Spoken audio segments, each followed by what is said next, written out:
준비를 했습니다. 이 교재가 3,000원인데 원래 가격을 4,000원으로 하려고 하다가 4,000원 하면 교회에서 조금 부담이 될 것 같으니까 3,000원으로 현시가로 해서 그대로 교재를 이렇게 구입하도록 복사하지 않도록 이렇게 그래서 3,000원은 현시가로 했습니다. 그래서 나중에 사용하실 때 꼭 이 본부 교재를 하시고 좀 불편하셔도 개별적으로 이렇게 복사해서 쓰지 않으면 감사하게 생각하겠습니다. 유인물 중에서 그 클리닉이 서울 꿈꾸는 교회에서 나온 게 미스프린트가 되어서 안산 시흥교에서 9월 25일 날 서울 경기에 클리닉이 있습니다. 그래서 9월 25일 꿈꾸는 교회가 아니고 안산 시흥교에서 지태로 클리닉이 있다는 거 잊지 마시기 바랍니다. 개강은 9월 25일, 9월 마지막 주 월요일 되겠습니다. 10주 동안 있게 됩니다.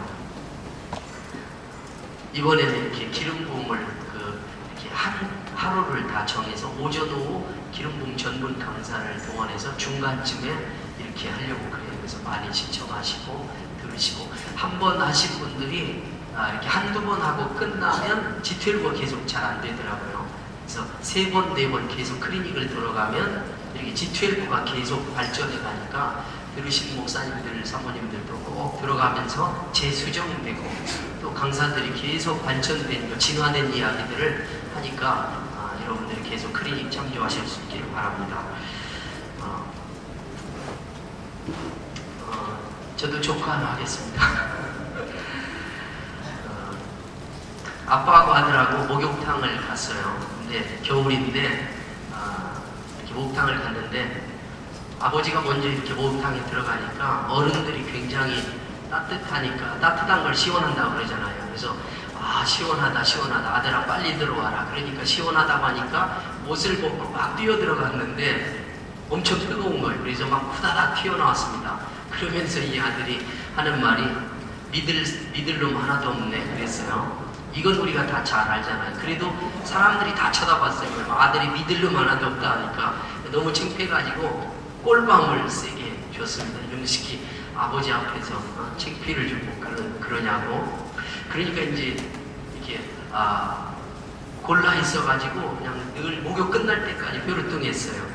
미안해가지고 너무 세게 때려가지고 끝나고 목욕탕 앞에 붕어빵 장소가 있었어요. 그래서 2,000원 주고 붕어빵을 5개를 샀어요. 아빠니까 3개를 먹고 아들니까 2개를 먹었습니다. 근데 붕어빵을 다 먹어도 아무 소리 하지 않는 거예요. 그래서 아버지가 물어봤습니다. 아들아, 붕어빵 2개 먹으니까 배불르냐? 그랬더니 아들이 하는 말이 2개 먹은 놈이 배불르면 3개 먹은 놈은 뱉어줘 줄게. 그러자 이놈의 새끼 또 그런다. 막 도망다니다가 집에 왔습니다. 집에 오자마자 너 집에 가서 보자. 그래서 막 집에 와서 회초리를 들고 막 따라가니까 아들이 이제 도망다니다가 딱 걸렸습니다. 딱 걸린 순간에 엄마가 딱 막으면서 왜 부자간에 목욕하고 와서 왜 그러냐 그랬더니 아들이 하는 말, 엄마 내버려 두세요. 지가 지 자식 때리는데 누가 말려요. 그러자 엄마가 땀난 아들을 데리고 자기 방에서 이렇게 드라이로 이렇게 말려줬습니다. 그랬더니 아들이 하는 말, 오늘 하루 종일 열받네.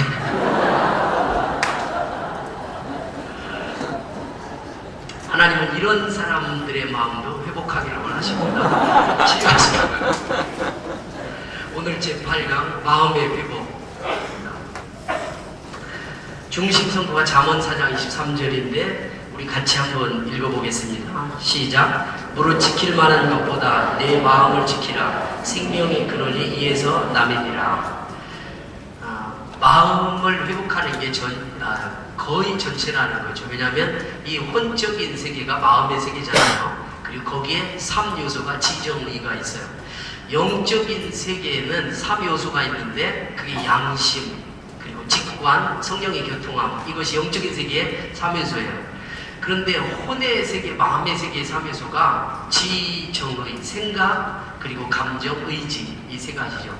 그리고 육체는 오감이나 환경을 통해서 우리가 이렇게 느끼게 됩니다. 그런데 이 혼의 세계, 마음의 세계가 다 이론론으로 연결되어 있잖아요. 영적인 것이 충만하면 육체적인 것을 이길 수 있어요. 피곤해도. 또 육체가 건강하면 마음의 생각도 굉장히 건강해져 가죠. 그래서 3분설로 이렇게 나눌 수도 있지만 하나처럼 연결되어 있기도 합니다. 그런데 그 하나처럼 연결될 수 있는 것을 이렇게 연결하는 고리가 마음의 세계라는 거죠. 그래서 구약시대에는 영적인 세계와 육적인 세계를 많이 다뤘어요. 근데 신약에 와서 이제 신약 성경에서는 영과 혼과 육 하면서 혼적인 마음의 세계를 좀 분리를 하기 시작하죠. 그리고 그 이후로 계속 오면서 17세기에 심리학을 통해서 심리라고 하는 건 뭡니까? 마음의 세계를 다루잖아요. 그리고 18세기에 정신과 병원이 처음으로 생기거든요. 그것도 뭐냐면 정신세계, 마음의 세계에 대해서 다루죠. 또 19세기에 목회 상담학이 최초로 나오는데 그것도 마음의 세계를 다루기 시작하니까 또 20세기에 성령의 제3의 물결에서 내적 치유가 나와요. 이것도 뭐냐면 마음의 세계를 다루는 거죠. 그러니까 마음의 세계에 대한 관심이 굉장히 증폭되어 왔다는 거예요. 구약시대는 주로 어떤 영적인 문제다 아니면 질병도 영적인 죄에 의해서 왔다 이렇게 많이 다루고 혼적인 세계에 조금 소홀히 된 경향이 있어요. 그런데 신약에 와서 영과 혼과 육을 정확하게 나누고 그러면서 17, 18, 19, 20세기에 계속 마음의 문제가 굉장히 확대되어서 지금까지 오게 되었다 할 수 있습니다. 그러니까 포스트 인카운터도 굉장히 마음의 문제를 집중해서 다룬다고 할 수 있죠. 그러니까 마음을 다루는 것이 영과 육을 연결하는 아주 중요하기 때문에 마음이 회복이 되고 치유되지 않으면 우리에게 큰 어려움이 많이 있게 된다. 결국은 G12 하면서 리더들도 다 부닥치는 문제가 다 뭡니까? 마음의 문제죠. 성품의 문제는 곧 마음의 문제일 수 있습니다. 이 부분에 이렇게 부닥치니까 셀 확장이 잘 안 되는 거예요. 물론 이렇게 여러 가지 방법이나 충동, 연령생 축제나 많은 것으로 모이는 것은 사실 문제가 안 될 수 있어요. 얼마든지 이뤄볼 수 있습니다. 근데 나중에 100명이 왔는데 나중에 계속해서 가는 문제는 리더의 성품 문제가 굉장히 중요하다는 거죠. 그래서 이 성품을 포스팅 카운터 다루는 것이 너무 중요하다는 거죠. 조영기 목사님의 4차원의 영적 세계에서도 말하잖아요. 4차원이라는 것은 선이 1차원이거든요. 근데 1차원은 숙명적으로 2차원의 지배를 받는다는 거예요. 왜냐하면 선을 긋는 순간에 2차원은 뭡니까? 면이거든요. 근데 아무리 가늘게 그어도 현미경으로 면이 있는 거잖아요. 그러니까 수학의 공식상 1차원이라고 가정하지 실제적으로는 2차원의 지배를 받는 거예요. 근데 2차원이 면인데 면을 아무리 이렇게 마이크로 필름으로 10개 칠한다 할지라도 그건 사실은 뭡니까? 두께가 있어서 입체가 되는데 3차원의 세계는 입체의 세계, 두께의 세계예요. 그러니까 수학적으로 면이라고 가정을 할 뿐이지 사실은 뭐합니까? 입체의 3차원의 지배를 받게 되는 것이죠. 4차원은 시간과 공간, 이 세계잖아요. 그런데 3차원은 입체인데 우리가 걸어다니고 움직이는 이 건물 다 뭡니까? 입체 이런 건 다 3차원이에요. 근데 3차원은 숙명적으로 4차원의 지배를 받는다는 거죠. 왜냐하면 이 건물도 뭐합니까? 지은 자의 인포메이션, 생각이 들어가서 정보가 들어가니까 내가 설계를 이렇게 하겠다 해서 움직이는 거죠. 산도 뭡니까? 이 산을 들어 저 산으로 옮기라 한다는 것은 옮기려고 하는 사람의 생각이 들었으니까 옮겨진다는 거죠. 그러니까 그 4차원의 제일 중요한 요소 생각, 그리고 믿음, 꿈, 언어, 이것이 3차원의 현실을 바꿔서 운명을 바꾼다는 거예요. 그러니까 4차원의 세계에 3차원을 바꾸려면 3차원에서 아무리 노력해도 안 된다는 거예요. 뭡니까? 마음의 세계, 영적인 영혼의 세계인 생각, 믿음, 꿈, 언어, 이 네 가지를 바꾸지 않고는 절대로 3차원의 현실이 바뀌지 않는다는 거예요. 오늘 본문도 무릇 지킬 만한 것보다 더 내 마음을 마음은 뭡니까? 마음에서 생각과 꿈과 믿음, 언어가 다 나오는 거죠. 생각한 대로 말이 나오고 그러잖아요. 믿음도 다 마음에서 이렇게 나오잖아요. 그렇기 때문에 생각이, 마음이 너무 중요하다 하는 거죠. 이과의 목적은 같이 읽어보겠습니다. 목적 시작. 마음의 회복을 위해서 벗어나야 할 삶의 영역을 알게 하고 적극적으로 성령의 인도함을 받음으로 참 형통을 누리는 삶을 살게 한다 그랬습니다. 소극적으로는 어떻게 마음을 회복하고 적극적으로 어떻게 회복할까, 이런 주제를 다루는데, 소극적으로는 우리를 실패케 하는 마음의 자세에서 벗어나야 된다는 거죠. 그러면 우리를 실패케 하는 마음의 자세가 무엇이 있느냐? 첫 번째가 자기 뜻대로 행하는 삶이라는 거예요. 자기 뜻대로 행하는 삶이 우리를 실패케 한다는 거죠. 첫 번째 보면 성경은 하나님의 인도를 따라 사는 것을 생명과 축복을 누리는 지름길이라고 한다는 거죠. 그러니까 우리가 실패하지 않으려면 하나님의 인도를 따라서 살아가야 된다는 것입니다. 실패의 원인이 나와 있는데 하나님을 찾지도 듣지도 않는 삶이 실패한다는 거예요. 그러니까 인카운터 세상이 일과의 하나님의 부성적 사랑에서 예레미야 2장 13절에도 실패케 하는 원인 두 가지가 나와요. 그게 뭐죠? 첫 번째는 왜 실패했느냐? 그럴 때 하나님을 생수의 근원이신 하나님을 떠났다는 거예요. 그렇기 때문에 실패가 찾아왔다는 거예요. 내 삶에. 두 번째는 뭐냐면 스스로 웅덩이를 봤다는 거예요. 내 지식, 내 경험, 내 판단. 그런데 그 웅덩이는 뭐냐면 아무리 내 노력과 내 뜻대로 하는 것은 터진 웅덩이와 같다. 그런 거죠. 그래서 실패가 온다는 거예요. 근데 오늘 본문은 뭐라고 합니까? 하나님을 찾지도 듣지도 않는다고 잠언 1장은 말하고 있다는 거죠. 여호수아 9장 3절 이하에 보면은 여호수아가 기본 거민들이 이렇게 거린 행세를 하면서 이스라엘과 화친을 하자고 해요. 계약을 하자, 조약을 맺자. 그러니까 우리는 먼 거리에서 왔다. 그러면서 속이잖아요. 그럴 때 하나님께 구하지 않고 자기의 생각대로 화친을 합니다. 그럴 때 그 결과는 어떻게 했습니까? 그 사람들은 기분 거민이었다. 하나님이 반드시 멸하겠는데 그 화친 때문에 멸하지 않는 결과를 가져오게 되었다는 거죠. 그러니까 내 생각대로 하나님의 인도를 받지 않으면 실패가 찾아오게 된다는 거죠. 두 번째, 형통은 그럼 어떻게 오느냐? 하나님을 의지하고 인정하는 삶을 살 때 형통이 오게 된다는 거죠. 잠언 3장 쭉 보면은 인자와 진리로 내게서 떠나지 않게 하고 그것을 내 목에 매며 마음판에 새게 행하고, 그러면 형통한다는 거예요. 그러니까 인자와 진리로, 하나님과 진리의 말씀으로 그것을 내 마음판에 새겨서 지켜 행하면 형통한 삶을 산다. 그렇게 말씀하고 있습니다. 두 번째, 자기의 생각하는 자는 낭패를 당한다는 거죠. 계속 뭡니까? 생각, 마음의 문제를 다루고 있는 거잖아요.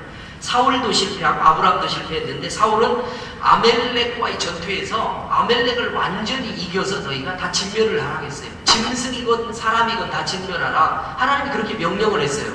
그런데 사울이 어떻게 했습니까? 사울이 자기가 살찐 송아리 좋은 것들을 뒤에다가 하죠. 그러니까 소리가 나니까 뭐라고 합니까? 저게 무슨 소리입니까? 그랬더니 저걸 가지고 하나님 앞에 좋은 것으로 제사를 지내려고 그런다고 했어요. 그러니까 뭐냐면 자기의 생각은 이거다라고 하는데 하나님은 아니다라는 거예요. 그러니까 내 생각을 포기해야 하나님의 생각을 따라가야 성공한다는 거죠. 베드로가 뭐라고 합니까? 마태복음 16장 16절에 주는 그리스도시요 살아계신 하나님의 아들입니다라고 하는 신앙 고백을 하자 예수님이 너무 좋아했어요. 어린아이와 같이 천기를 누설해요. 예수님이 뭐라고 합니까? 천국 열쇠를 주고 하나는 십자가의 순환의 비밀을 천기를 누설하잖아요.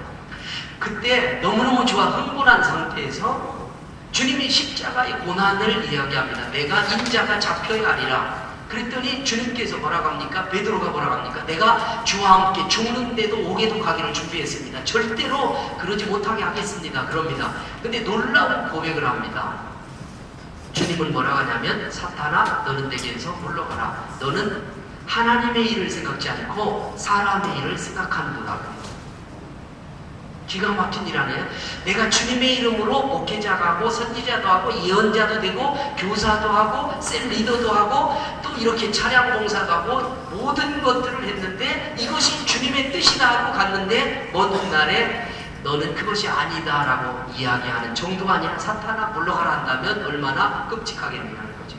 여러분 생각해보세요. 여러분의 목사님들이 여러분의 원형세론들이 위기에 있을 때 이게 전쟁이 일어났는데 대신 죽어주겠다고 한다면 1등이시지 않습니까? 그런데 주님은 뭐라고 하냐면 너는 하나님의 일을 생각지 않고 사람의 일을 생각한다. 왜냐하면 주님의 뜻은 뭡니까? 십자가에서 죽어야 되는데 내가 그 길을 막고 있다는 거죠. 그러니까 우리는 사울의 실패의 원인이 뭐냐면 자기의 생각대로 한다는 거죠. 말씀대로 살아가야 되는데 어느 날 또 뭐라고 합니까? 예수님이 제자들에게 허리춤에다가 수건을 동여매고 뭐라고 합니까? 자기가 발을 씻겠다고 해요. 그 당시 발을 씻어주는 사람은 두 가지 부류였어요. 하나는 뭐냐면 노예나 머슴총이 주인에게 발을 씻어줬어요. 왜냐하면 그 당시 팔레스타인 다 슬리퍼를 신고 다니잖아요. 샌들. 그러면 밖에 나가면 건기에는 발가락 사이에 새카맣게 다 뭐가 끼어 있잖아요. 그러니까 주인이 들어올 때는 문 밖에서 종이 물로 발을 씻어서 들어왔어요. 두 번째는 너무 귀한 손님이 오면 발을 주인이 직접 나가서 극상의 대우로 씻어줬습니다. 그런데 선생님이 그를 발을 씻어준다고 하는 사실이 도무지 용서할 수 없으니까 베드로가 뭐라고 합니까? 선생님 그림 없어서 그래요. 그러죠? 그런데 주님께서 뭐라고 합니까? 발을 내미는 것이 하나님의 뜻이다 그래요. 그러니까 우리의 생각은 지금 베드로의 생각이 다 맞아요. 우리의 상식, 세상의 경험으로는. 그런데 하나님은 틀리다는 겁니다. 그러니까 내 생각대로 하면 낭패를 보게 된다는 거예요. 세례 요한에게 세례를 베풀라. 그러니까 제가 세례를 받아야 되는데 어떻게 예수님께 세례를 받습니까? 근데 주님 뭐라고 합니까? 베풀라 그러는 거예요. 순종하는 것이 하나님의 뜻이라는 거예요.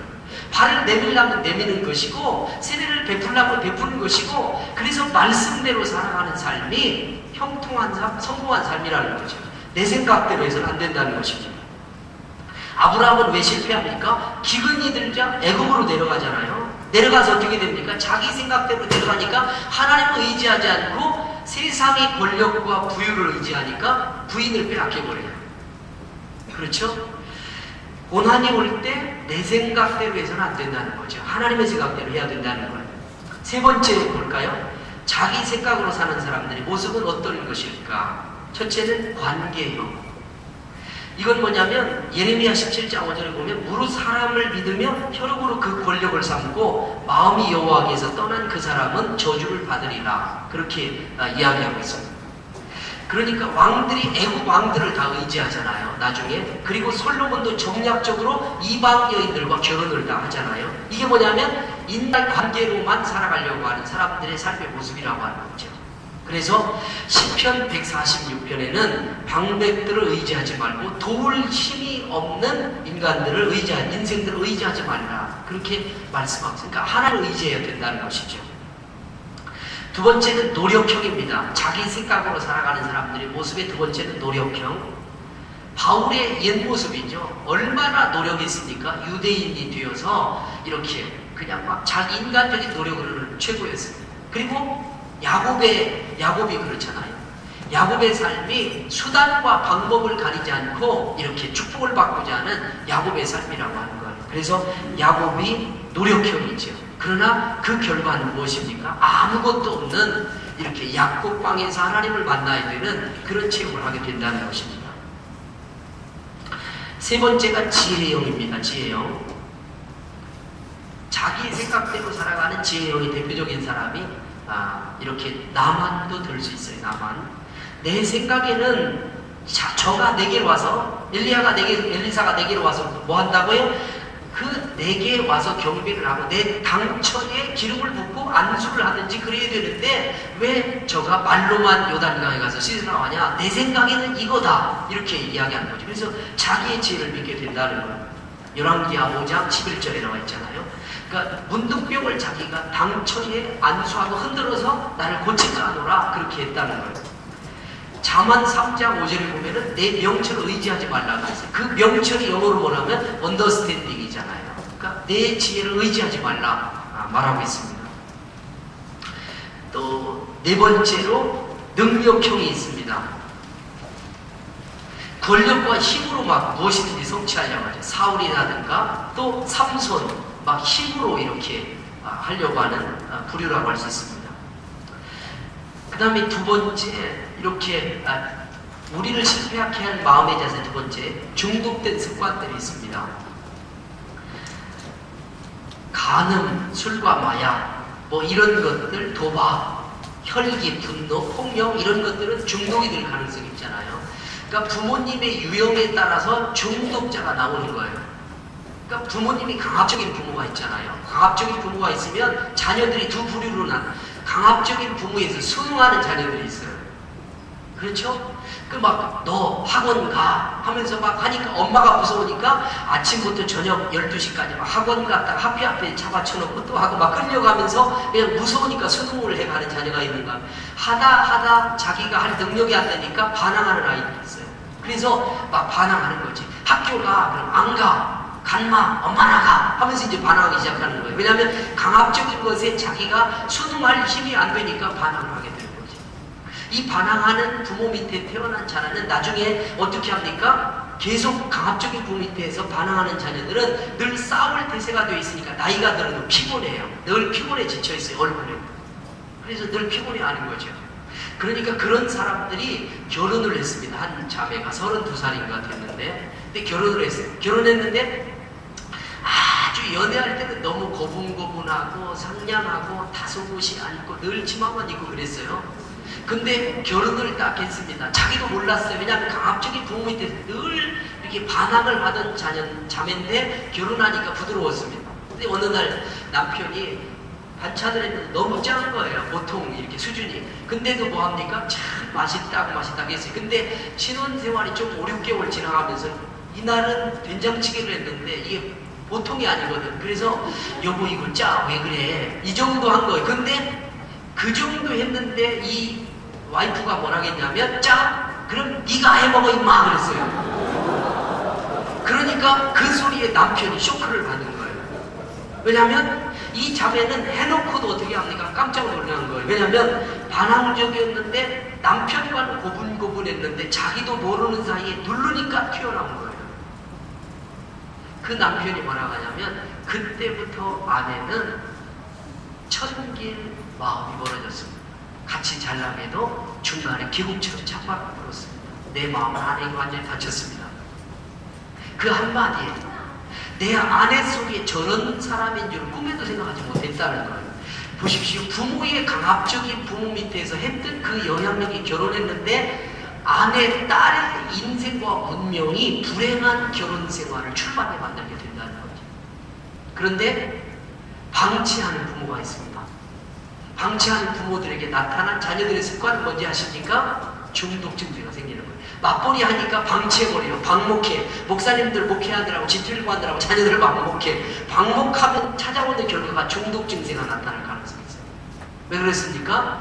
부모님들이 바쁘니까 밖에 나가면 교통사고 날 거니까 집에서 엄마 나 인터넷 해도 돼? 그러니까 인터넷 날아갑니다. 하면 엄마 돌아올 때까지 하니까 3시간에서 5시간 하는 거예요. 그러면 인터넷에 중독됩니다. 텔레비를 봐도 5시간을 봐야 엄마가 돌아옵니다. 그러면 나중에 무엇이든지 하면 5시간씩 승수를 띄우니까 중독이 되는 거예요.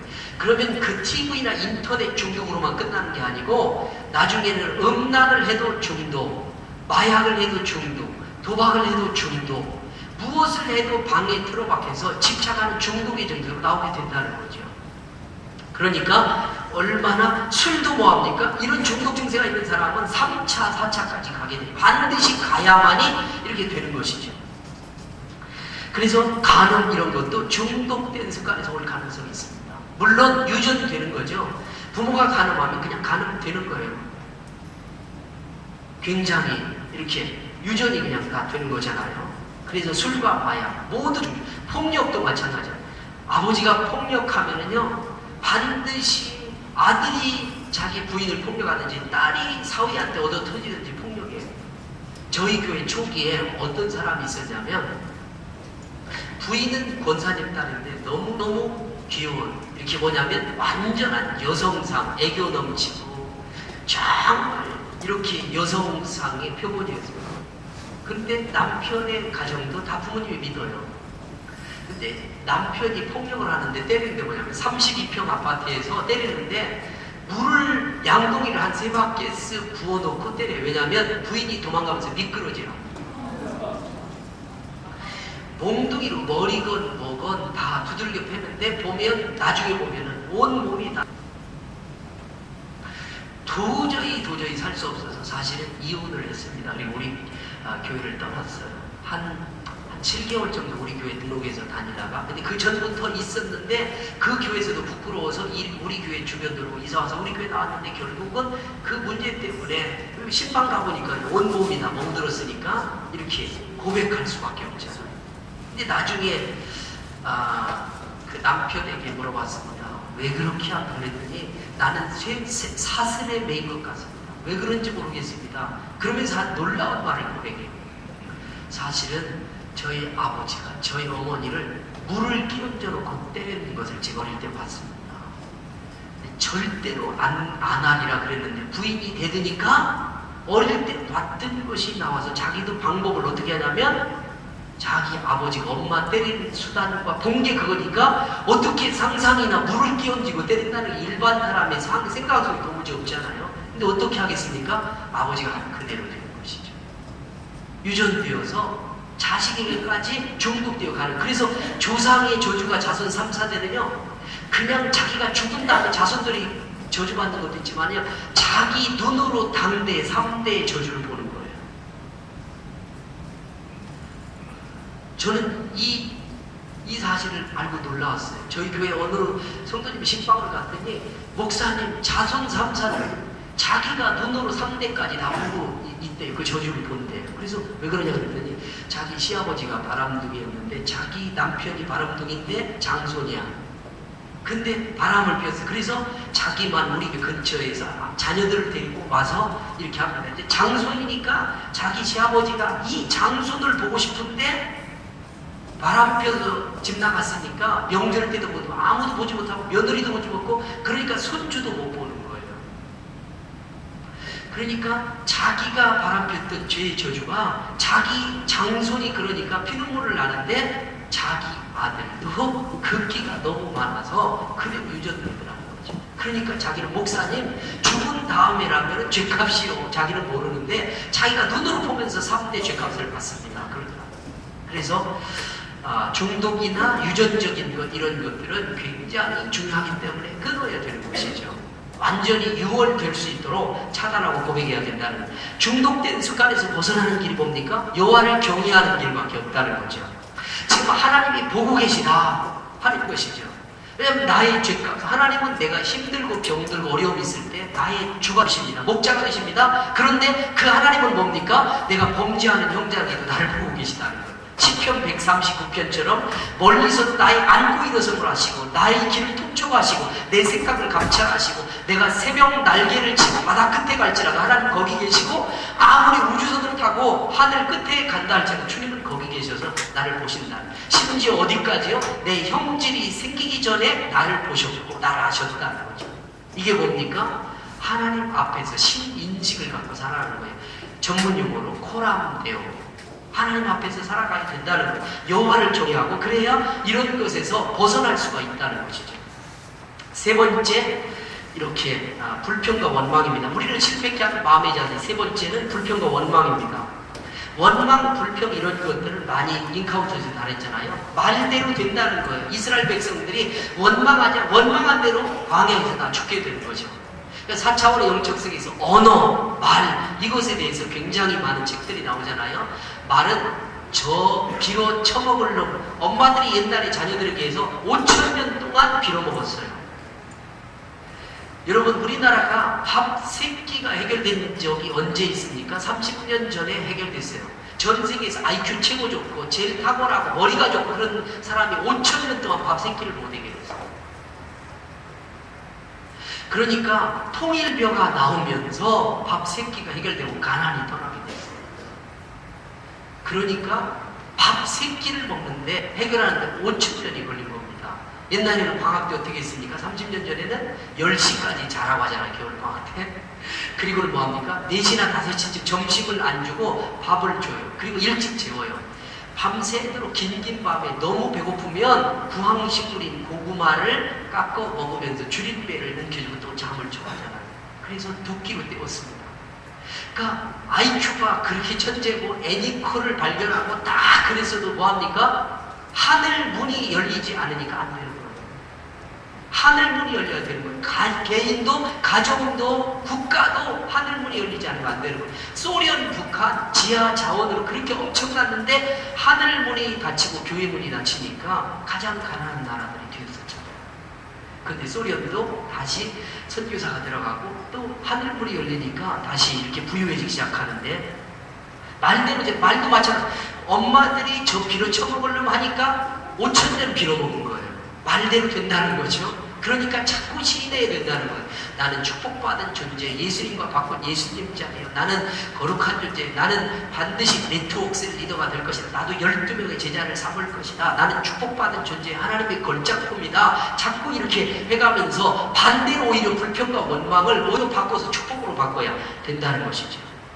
원망과 불평의 삶을 극복하려면 뭐합니까? 하나님의 인도를 확신해야 된다는 거죠. 하나님의 인도를 확신해야 됩니다. 시편 32편 8절에 보면 내가 너희 갈 길을 가르쳐 보이고 너를 주목하여 훈계하라 그랬어요. 그러니까 내가 너희 갈 길을 가르쳐서 보이고, 그리고 두 번째는 너를 주목하여 보고, 세 번째는 훈계한다. 훈계가 뭐냐면 카운셀링이라는 뜻이에요. 상담해 준다는 거죠. 그러니까 하나님의 주권을 인정해 줘야 된다는 거예요. 원망과 불평의 삶을 극복하려면. 참새 한 마리도 하나님의 허락하심이 없이는 떨어지지 않는다 한다면 우리의 삶에 들어왔던 불평과 원망은 다 뭐합니까? 오히려 합력하여 선을 이룰 것이다 라고 생각하면서 불평과 원망이 없어질 수 있다는 거죠. 그럼 우리를 실패케 하는 마음의 자세 네 번째는 뭐냐면 용서치 못함과 미움과 분노라는 거죠. 용서치 못하는 감정, 이건 뭡니까? 대개 삶의 과정에서 받은 상처에서 비롯된다는 거죠. 그러니까 상처가 무엇입니까? 미움과 분노로, 그리고 자기 삶의 파괴로 계속 오게 되는 것이죠. 제가 군포 아버지학교에 가서 이렇게 5째 주에 토크를 한 적이 있어요. 군포시 전체, 군포 제1교에서.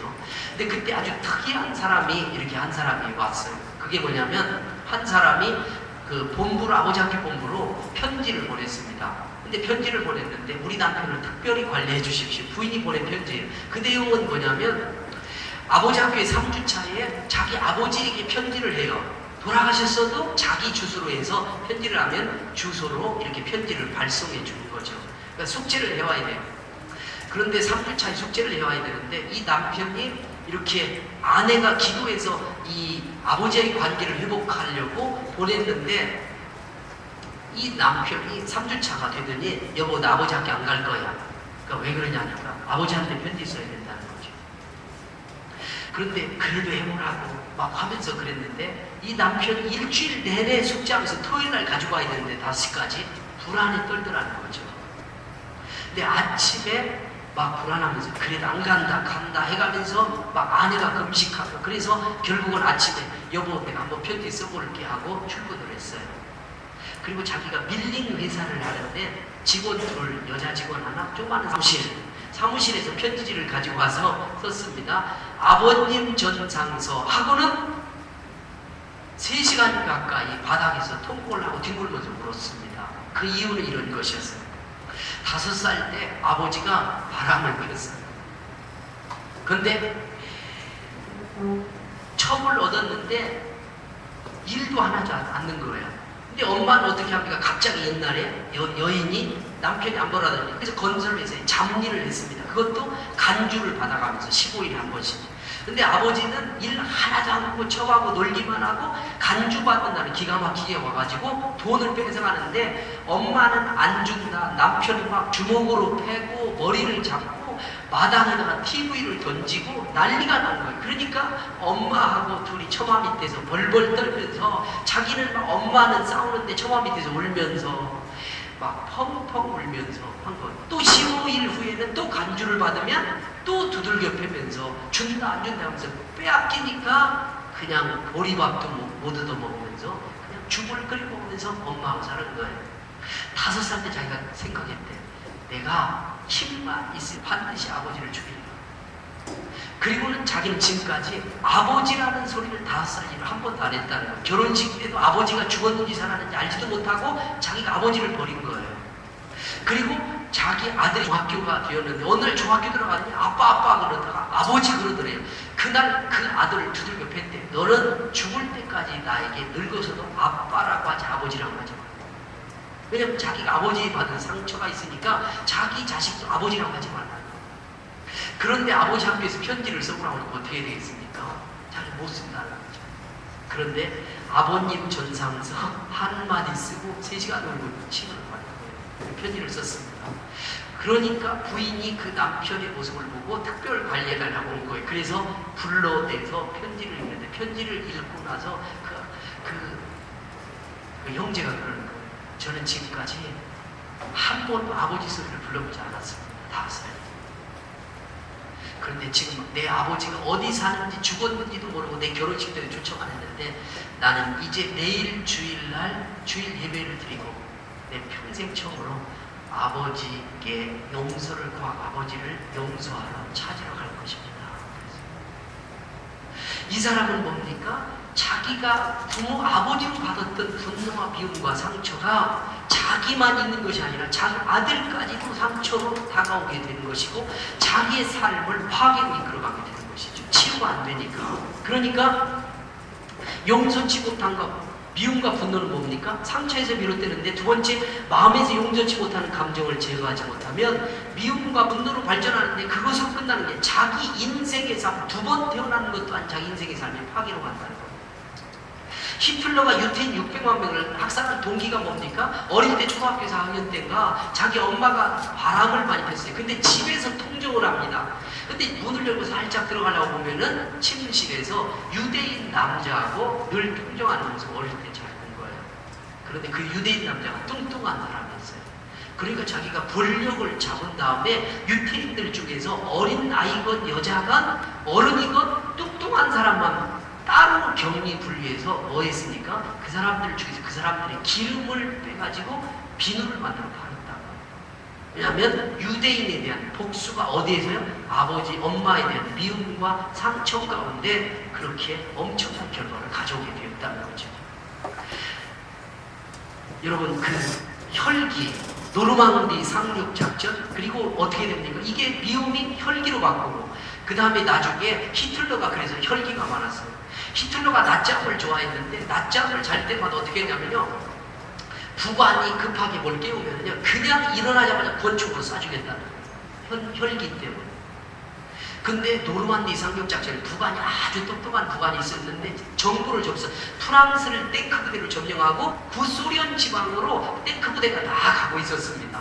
그런데 노르만디 상륙작전을 한다는 정보를 입수합니다. 그러니까 어떻게 합니까? 빨리 탱크 부대를 돌려와야 되는데 히틀러가 자고 있었어요. 그러니까 어떻게 합니까? 깨우면 총 맞아 죽는 거예요. 그렇죠. 그래서 자기 목숨이 살려고 푹 자게 만들었어요. 그러니까 뭐합니까? 잘수록 탱크 부대는 3시간, 4시간 진격하니까 돌아올 시간 뭡니까? 배로 멀어지는 거잖아요. 그렇죠? 1시간을 더 가면 다시 돌아오려면 2시간이 걸리는 거죠. 그래서 이렇게 늦게 해서 알았기 때문에 그날 저녁에 노르만디 상륙작전이 성공하게 됐어요. 히틀러의 혈기 때문에 독일은 뭐합니까? 패망을 하게 된 거죠. 연산 혈기 때문에 자기 엄마 페비 윤씨 때문에 어떻게 합니까? 얼마나 많은 사람들을 죽이는데 그냥 죽이는 게 아니라 어떻게 죽입니까?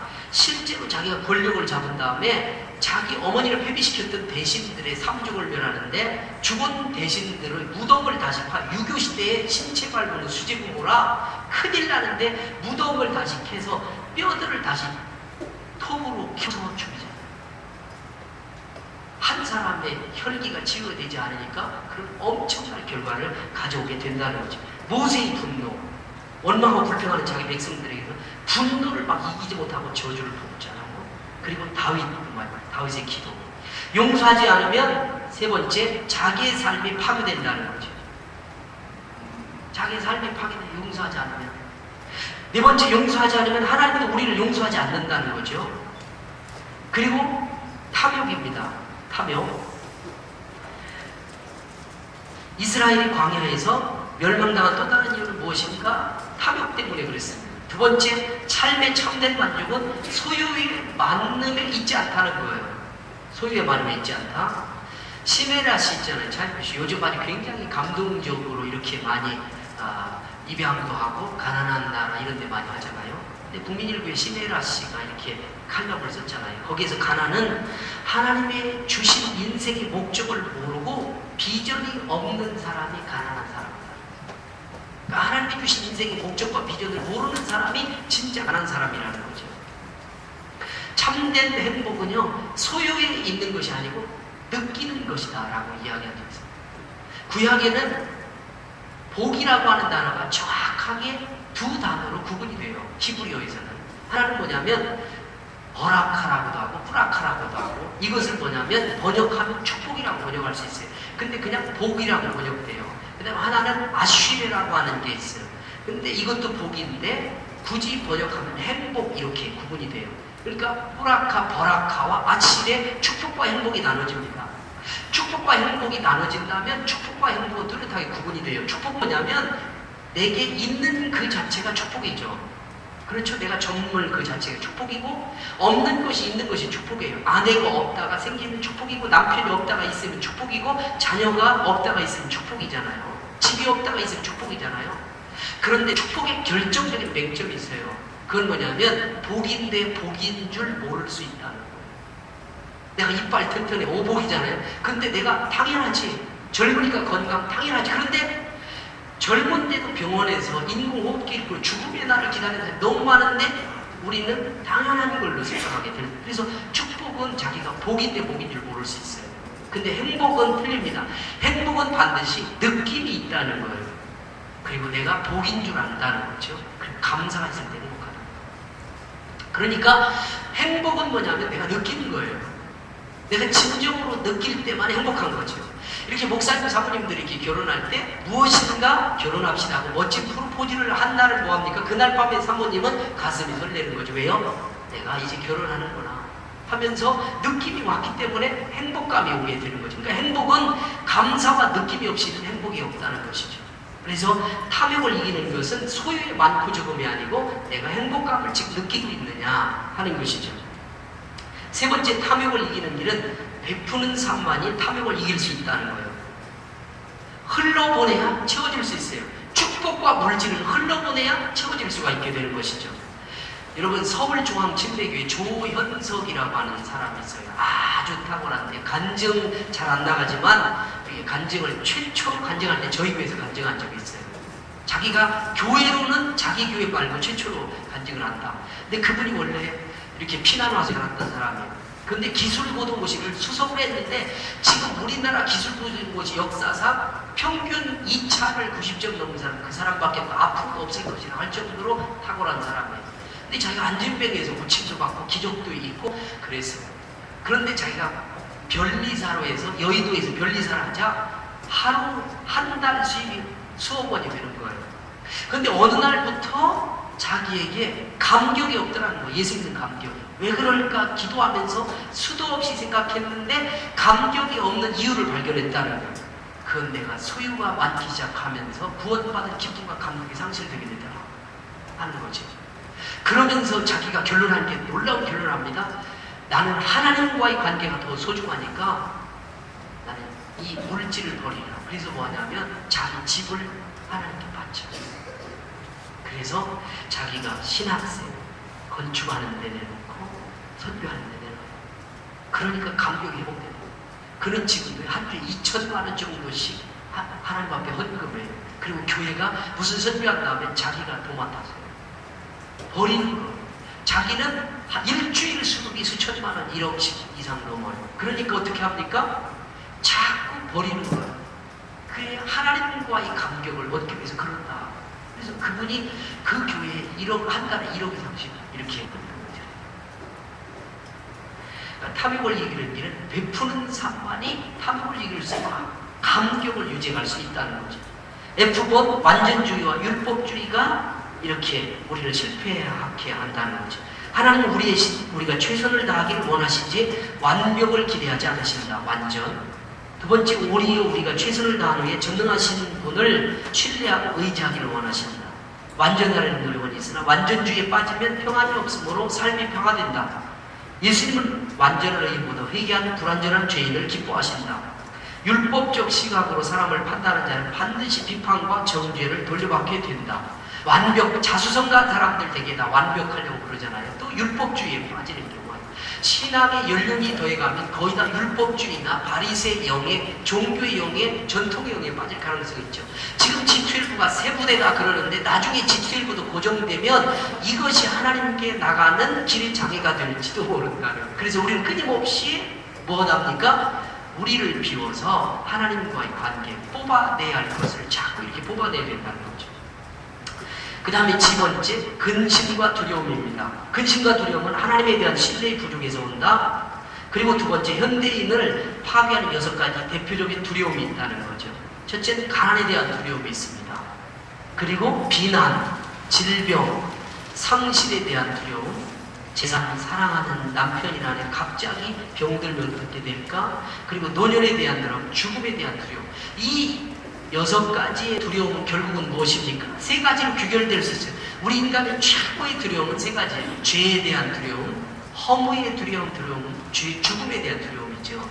왜냐하면 죄 때문에 우리들은 다 두려움이 있어요. 양심이 있으니까. 그리고 허무한 거. 왜냐하면 의미가 없으면 두려운 거예요. 내가 명예와 권력과 끊임없이 그것을 추구해 가지고 그거 뭡니까? 다 공허한 것이 될 수 있다는 거예요. 그러면 사람이 살 수가 없는 거예요.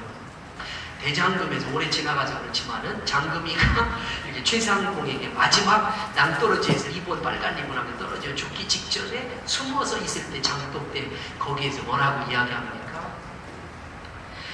최상공님 왜 그렇게 권력과 부를 위해서 그렇게 미친 듯 달려옵니까? 그랬더니 너는 권력과 부를 못 가져와서 너는 몰라. 가져본 사람 아니야. 그러면서 그러잖아요. 그때 장금이 뭐라고 합니까? 그 권력과 부 그 잡았던 것을 좀 놓으십시오.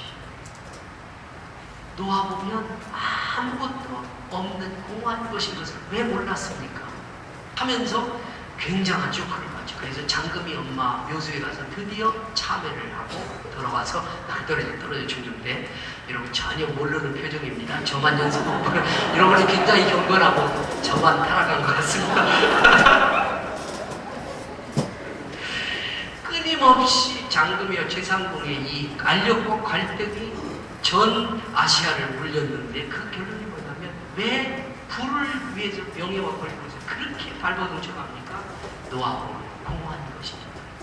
우리는 허무하면 삶의 의미가 없기 때문에 그게 제일 두려운 거예요. 내가 열심히 목했는데 뒤돌아보면서 나의 삶에 진정한 제자 한 명도 없어. 내가 30분 동안 새벽 기도하고 시금을 주며 그렇게 발버둥쳤는데 나를 위한 진정한 제자, 주님이 만들어둔 제자가 없다면 하는 또 공허함이 있을 수 있다는 거죠.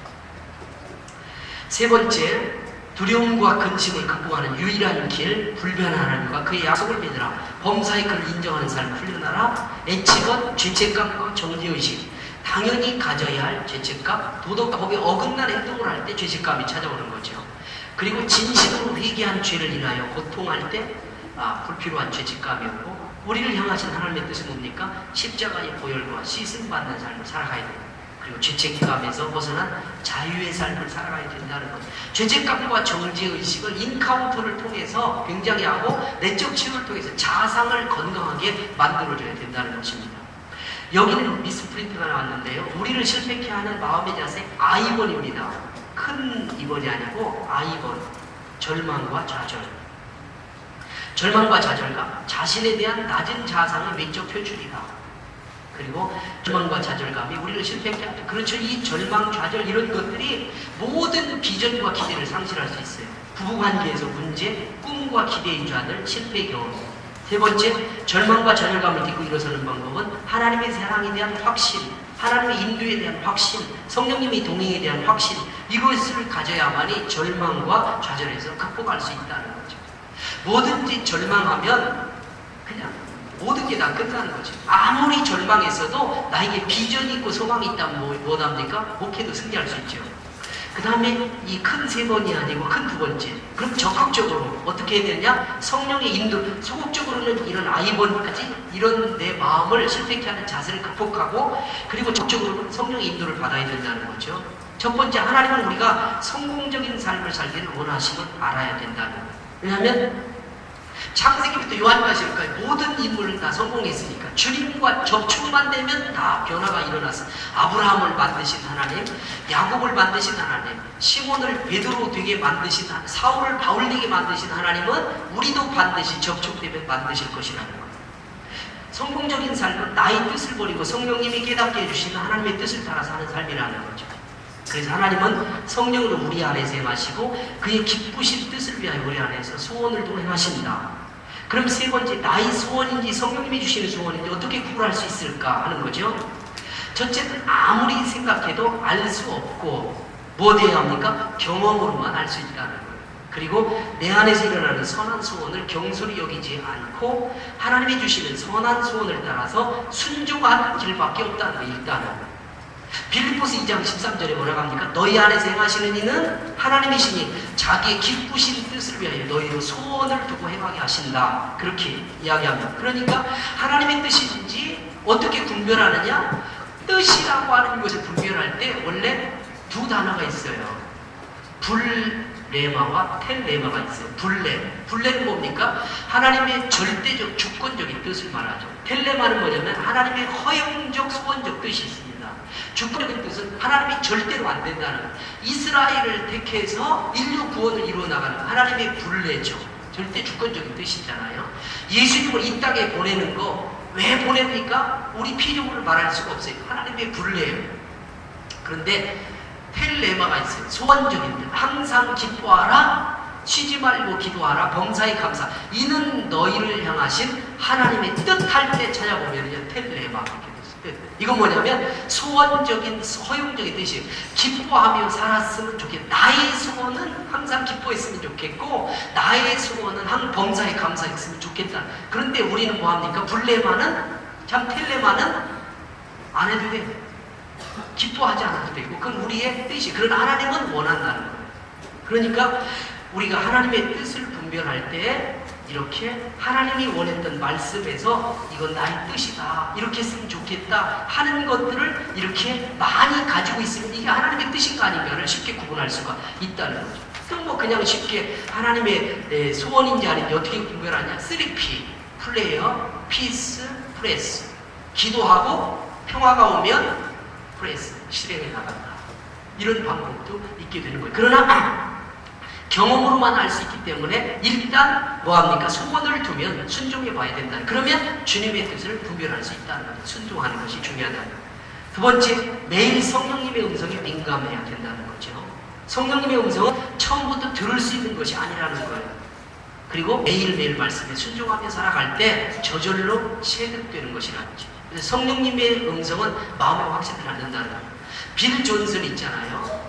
이분 책 2권 나와 있잖아요. 우리나라에 이번에 절판됐는데 그 책은 정말 좋습니다. 그냥 그 자체가 주일 설교예요. 한관과 치유에 대한 주일 설교도 될 수 있어요. 근데 빌 존슨이 뭐라고 하냐면 진짜 성령님과 민감하려면 작은 분노, 혈기, 관계의 깨짐이 하나님과 단절되거든. 자기는 뼈저리게 느껴요. 그래서 자기는 다른 사람과 막 언짢아하고 짜증내면 영적인 교통이 완전 단절돼요. 그 문제를 해결하지 않고 아무리 기도해도 잘 안 되더라 하는 거예요. 그러니까 관계나 분노나 절망이나 혈기나 이런 것들이 영적인 성령과 교통을 완벽하게 차단한다. 그러니까 성령님에게 민감한 삶을 우리가 살아가야 되는 것이죠.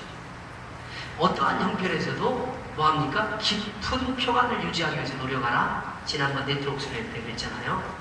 그러니까 어떤 형편에서 내가 깊은 평안을 유지하려고 노력해야 성령님과 민감한 성령님의 음성을 들어갈 수 있게 된다 하는 사실입니다. 제 강의가 분량이 좀 많았었습니다. 그래서 건너뛴 것들을 막 건너뛰었습니다. 그래서 했는데 이제 지금까지 이 포스트 인카운터가 인카운터하고는 조금 더 차분한 이렇게 영성을 유지하면서 대화를 통해서 우리의 마음을 열어가는 그런 것입니다. 그런데 이렇게 이번 시간에는 12시까지니까 20분간 우리가 기도하는 시간을 좀 갖도록 하겠습니다. 계속 토론